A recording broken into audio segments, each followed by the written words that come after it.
Hi friends, this is Dyslexiactive, and I'd like to thank you for joining me on this very brief Let's Play. The game I'm bringing you today is of course by Nintendo and Rare, which is unsurprising when you know the original game that this is the sequel to. That original game is of course Killer Instinct, and that beautiful rainbow flourish should tell you something that's slightly different. Yes, quickly after the 2D two-player fighter was released, a kind of spiritual sequel was released, and that is of course Killer Instinct the Flight Simulator, and that's what we're going to be playing today. Kind of interesting choices to go with the same title screen and menu and such, but who am I to judge?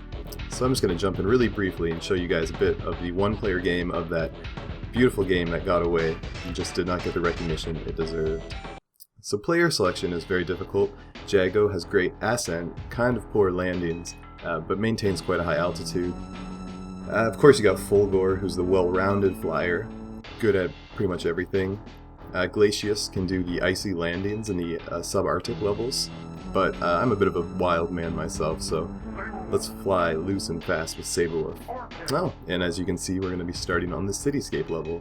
So no smoking, buckle up, and the emergency exits are located behind you. I am ready. So as you can see, we get a beautiful cityscape view and some raucous jams. So I never understood why the pilot insisted on always looking out to the right, but again, a classic game. This game was criticized for its short flight times, and you will tell as we are coming into perfect descent.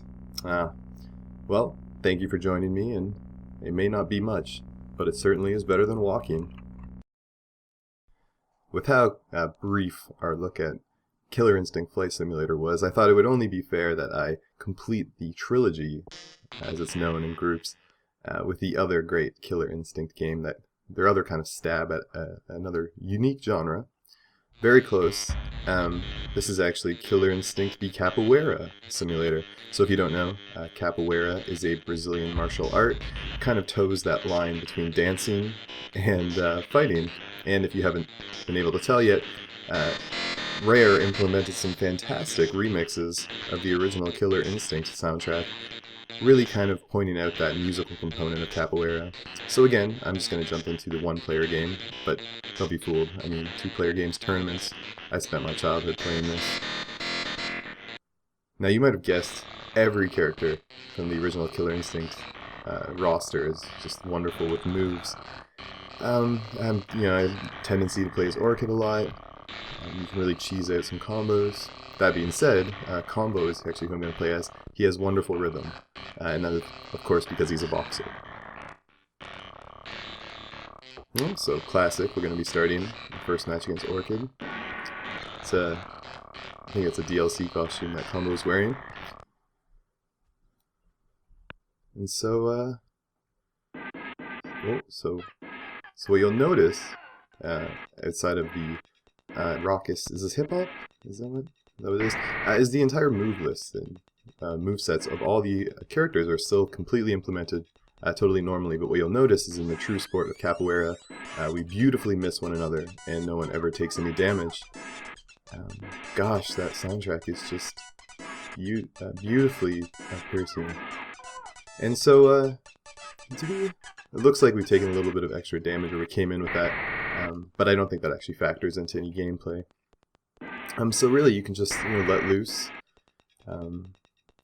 turn up your dad's LP, the Cure LP, and just, because it seems that there's not any music.